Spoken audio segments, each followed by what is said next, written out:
More than 700 homes reduced to ashes, 65,000 people forced to flee, and firefighters facing a wildfire with zero containment.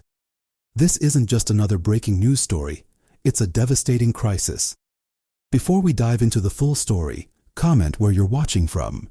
And don't forget to like and subscribe so you don't miss the next one. Nearly 65,000 families evacuated, 0% containment of these wildfires. Multiple dangerous fires are spreading across the Spokane area in Washington state. So far, officials say that more than 700 homes have been destroyed. And some of the images of the destruction that we're seeing, they're just tragedy. Watch this.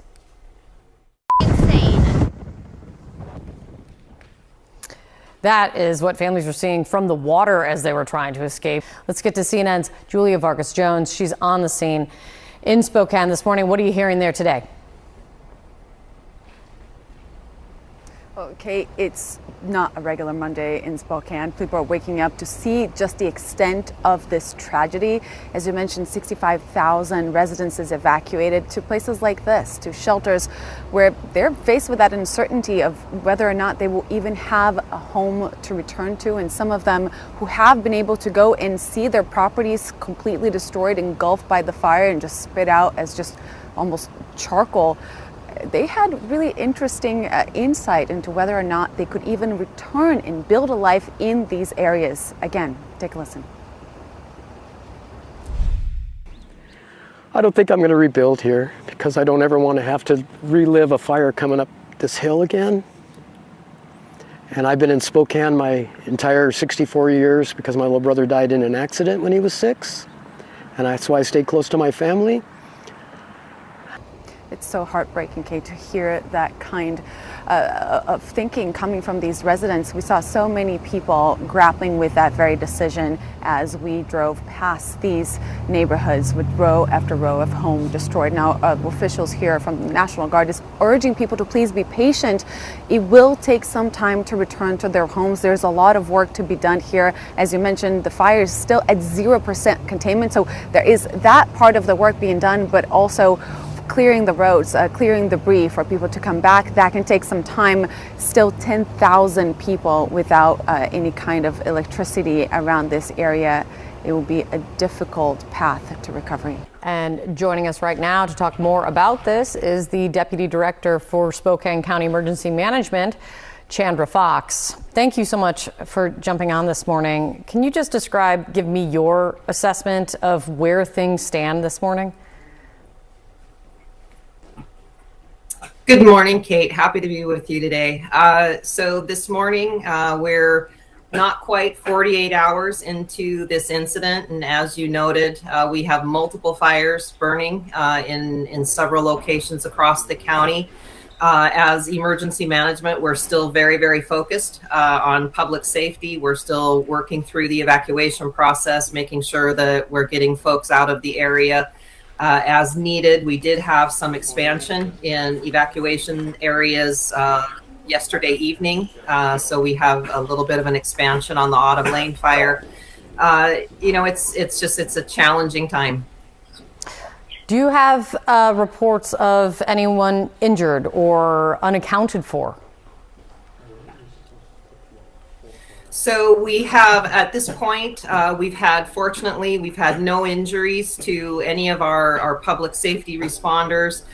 We have lost some equipment. We lost, one of our fire districts lost a brush truck in the fires, I believe it was Sunday that happened. As far as loss of life, we have no information on that right now. We do have a number of missing persons reports that law enforcement is following up on. But to this point right now, we have no information on any potential fatality. Okay, but the deputy fire chief I was speaking through for the county, he was concerned that those missing persons reports were going to start coming in since this really blew through so quickly. It started and came through so quickly.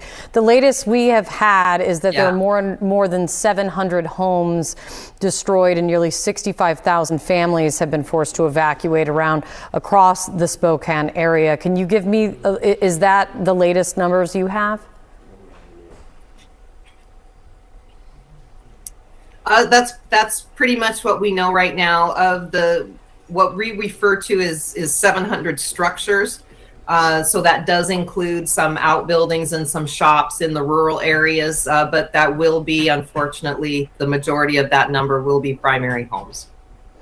The deputy fire chief I was speaking to also just said really plainly that it's not only devastating, but also just something that he's really just not seen before, and just how fast this has moved. Can you, Chandra, just give me your sense of that, your experience with this so far, what you're hearing from people on what is unfolding?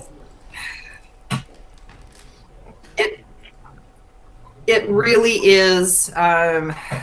It's not normal for us. I mean, wildfire is our primary hazard for Spokane County. We have a very risk-prone environment where it's very typical for the entirety of the county to be under some level of drought condition during the summer months. But unfortunately, this year, because we had a very warm and uneventful winter, we did not have the snowpack that we normally have. And so at this point, we're here on the 3rd of August, and in terms of fuel load and fuel condition across the landscape, we're actually about 6 weeks ahead in terms of conditions. So where we're at today are conditions we normally see at the end of August or into September. So we're very concerned that not only are we under heightened risk, we're also potentially looking at fires well into October. Yeah, not only what you're dealing with now, but what this portends if you're already here today, what the rest of this fire season is going to look like for you guys. Chandra, thank you very much. You guys have a lot of work ahead of you. I really appreciate it. Potential is not good. Not good, but hard at work at it. Thank you so much, Chandra Fox. I really appreciate it. Sarah. All right, joining me now to talk more about this is Bobby Atwood. She lives in Spokane, and she had to evacuate her home. Thank you so much for talking to me. Give me a sense when you knew that this was so dangerous that you had to run for your life, leaving some of your things behind.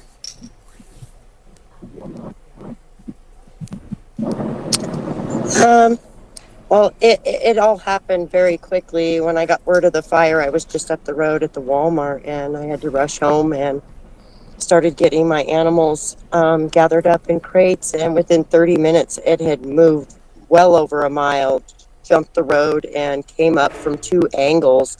It came from behind my home, and it came from up the hill in front of my home, and then combined on my property. And it was actually at the edge of my property when I was trying to get my other dogs out. Oh, sorry. It's okay. And then I just had to go out to the road and call my animals and try to get them out. At that point, 2 of the dogs ran out to the road, and one was found the next morning, and the other one was the one in the picture with me, my dog Luna. We got her some vet care, and she's with my older kids, but it was very devastating to sit there and watch it, and then it just kept moving so fastly as soon as those 2 fires kind of combined on my property. And yeah, it was very devastating to have to leave and have no real time to get anything figured out and out of there. Give me some sense. I mean, did you end up losing some animals, and how are you and your family at this hour? I did.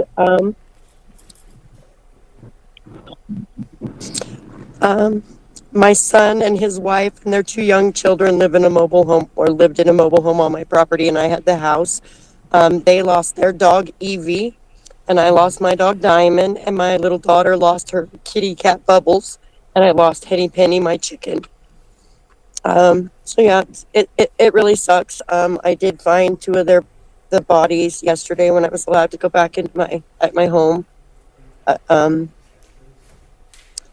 It's hard, but I'm thankful that my children and my grandchildren all made it out of the property. And of all the things that were just destroyed on my property, my 4 fish in the middle of my burnt property were still alive in the hot tub. Their little homemade pond. Wow. I'm so sorry to hear about the very losses hard. because, you know, animals to most of us are family too. I do want to ask you about what the status is of your home. We're looking at some of the pictures and whether or not you had homeowners insurance, you have something to try to help you rebuild, because this is utter devastation. I mean, there appears to be nothing left. What did you see and what will you do going forward?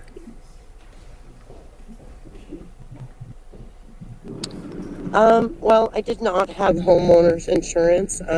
We're low-income homesteaders, and I did not. I inherited this property about 6 years ago and had just in the last 2 years replaced all the power, replaced the well, and was, you know, building it up. Got my son and his wife the trailer and our mobile home, and I don't really know what we're going to do quite yet. We're